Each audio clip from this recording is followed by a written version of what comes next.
সবাইকে স্বাগত জানাচ্ছি আমাদের ক্রিক ফ্রেঞ্জের নিয়মিত আয়োজনে।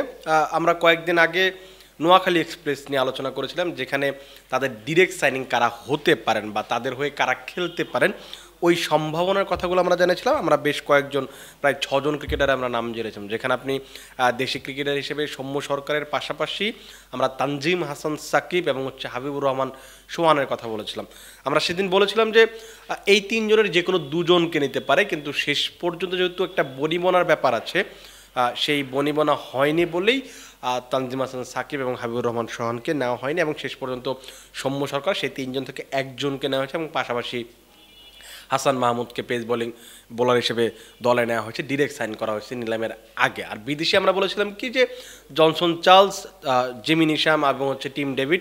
আমরা ওই দিন একদম ক্লিয়ারলি আপনাদেরকে জানিয়েছিলাম যে এই চুক্তিগুলো অনেক কিছুর উপর নির্ভর করবে এবং বেশিরভাগ এই তিনটার চুক্তির হয়তো এখনই তারা প্রকাশ করবে না, কিংবা কয় ম্যাচ খেলবে, পাওয়া যাবে কিনা, অনেক কিছুর উপর নির্ভর করবে, কিন্তু তারা আলোচনা চালিয়ে যাচ্ছে। কিন্তু সেটা এই যে আমি যখন ভিডিওটা বানাচ্ছি তখন কিন্তু একটা অফিসিয়াল স্টেটমেন্ট চলে এসেছে নোয়াখালীর পক্ষ থেকে যে আগামী বিপিএলে জনসন চার্লস তিনি নোয়াখালীর হয়ে খেলবেন এবং যতটুকু জানা যাচ্ছে মোটামুটি অনেকটা মৌসুমের পুরোটা অংশে প্রায় পাওয়া যাবে তাকে, এবং তার আগে কিন্তু তারা কুশল মেন্ডিসকে দলে নিয়েছে। সো আমার কাছে মনে হয় যে প্রথমবার মানে নবাগত দল হিসেবে বিপিএলে আসছে আর কি, মানে আসছে মিনস তারা তো চলে এসেছে।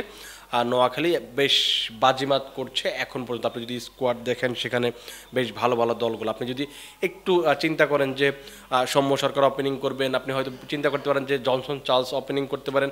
আমার কাছে মনে হয় না যে জনসন চার্লসকে তারা ওপেনিংয়ের জন্য চিন্তা করছে। খুব সম্ভবত এমন হতে পারে যে কুশল মেন্ডিসকে ওপেন করাতে পারে, আবার এমনও হতে পারে যে সৌম্য সরকারের সঙ্গে তারা একজন দেশীয় ওপেনারকে নিচ্ছে। দেশীয় ওপেনারকে নিলে সৌম্য সরকার এবং ওই দেশীয় ওপেনারটা ওপেন করলেন, সেটা হতে পারে। আপনি এনামুল হক বিজয়ের কথা বলতে পারেন, আপনি হাবিবুর রহমান সোহানের কথা বলতে পারেন। তারা দুজন যদি ওপেন করেন, 3 নম্বর আপনি কুশল মেন্ডিস, 4 নম্বর আপনি জনসন চার্লসকে খেলাতে পারবেন। সো একটা মোটামুটি সেট আপ তারা তৈরি করতে পেরেছে। এবং আপনি যদি পেস বোলিংয়ে মাত্র হাসান মাহমুদকে নিয়েছে, তারা নিশ্চিতভাবে চিন্তা করবে যে দেশি যারা আছে সেখান থেকে কাকে নেওয়া যায়, যেহেতু দিন পরে যেহেতু নিলাম আছে।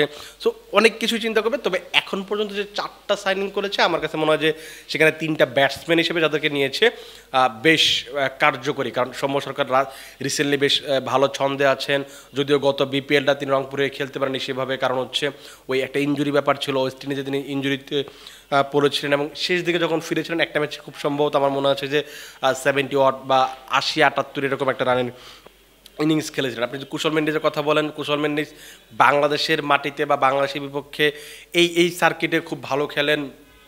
এশিয়ার কন্টিনেন্টে তিনি খুব ভালো ক্রিকেট খেলেন, বেশ মারকুটে ব্যাটসম্যান। এবং জনসন চার্লস তিনি বিপিএলে সবসময় একটা হটকেক হিসেবে থাকেন।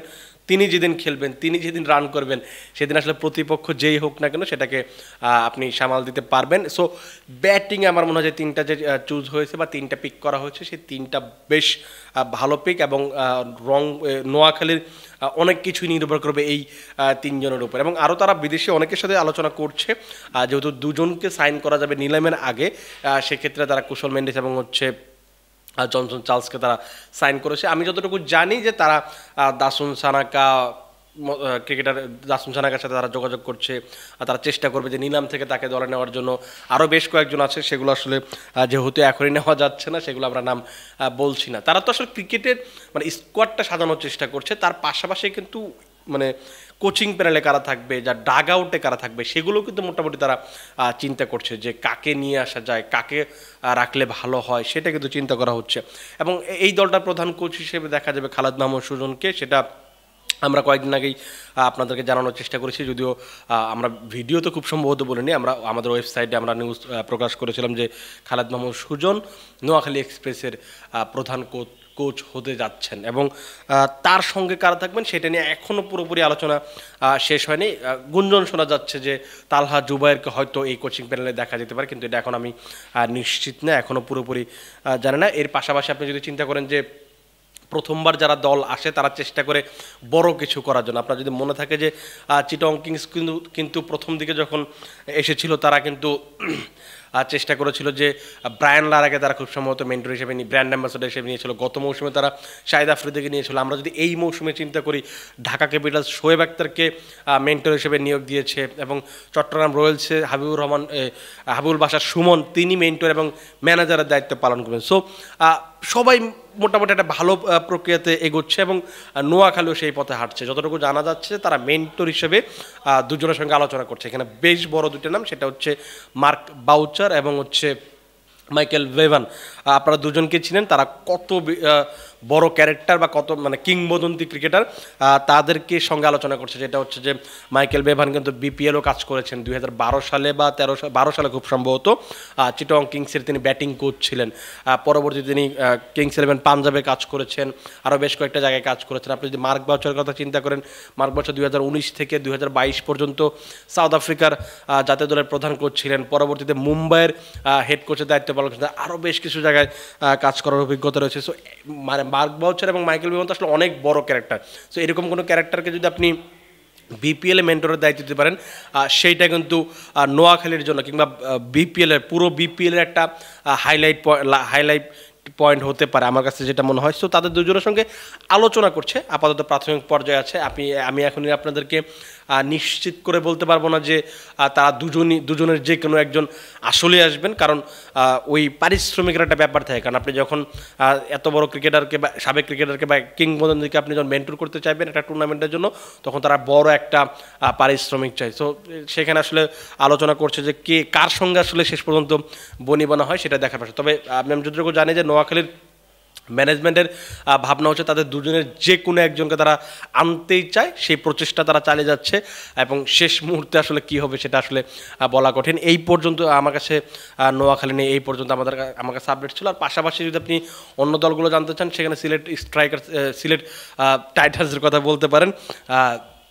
তারা সাইম আইয়ুবকে নিয়ে সঙ্গে চুক্তি করেছে। গতকাল তারা প্রকাশ করছে মোহাম্মদ আমিরের কথা এবং অন্যান্য দলও কিন্তু বেশ ভালোভাবে গোছানোর চেষ্টা করছে। এবং এইবার কিন্তু যারা যে প্লেয়ারগুলোকে সাইন করছে, বিশেষ করে ডিরেক্ট সাইনিংয়ে বেশ বড় ক্রিকেটার, আপনি ঢাকার কথা চিন্তা করেন উসমান খান, অ্যালেক্স হেলস, আপনি যদি রংপুরের কথা চিন্তা করেন, যদিও এগুলো এখন তারা আনুষ্ঠানিকভাবে ঘোষণা করেনি, কিন্তু যেগুলো জানা যাচ্ছে David Malan, Kyle Mayers, Aqib Javed এরকম ক্রিকেটার হয়তো সেখানে থাকবেন। এবং চট্টগ্রাম রয়্যালস আপনি দেখেছেন যে আবরার আহমেদ তিনি আসছেন চট্টগ্রাম রয়্যালসের হয়ে। রাজশাহীতে বেশ কিছু নাম শোনা যাচ্ছে, সাহিবজাদা ফারহানের কথা শোনা যাচ্ছে, বিনোরা ফার্নান্দোর কথা, পাথম নিশাঙ্গার কথাও শোনা যাচ্ছে। এগুলো যেহেতু এখন আনুষ্ঠানিক করেনি, সেটা আসলে বলাও কঠিন। সো মোটামুটি সবাই প্রস্তুতিটা নীলার আগে যে ধরনের প্রস্তুতিটা নেওয়া দরকার সেটা মোটামুটি নিয়ে ফেলেছে। সো 30 তারিখে নিলাম, তখন হয়তো আরও স্কোয়াডটা বেশ গোছানো হবে। তারপর আমরা হয়তো এটি নিয়ে আরও বিস্তারিত আলোচনা করার সুযোগ পাবো। আপাতত আমার কাছে বিপিএল নিয়ে আর কোনো আপডেট নেই। আপাতত আপনারা ভালো থাকুন, সুস্থ থাকুন এবং ক্রিক ফ্রেঞ্জির সঙ্গে থাকুন।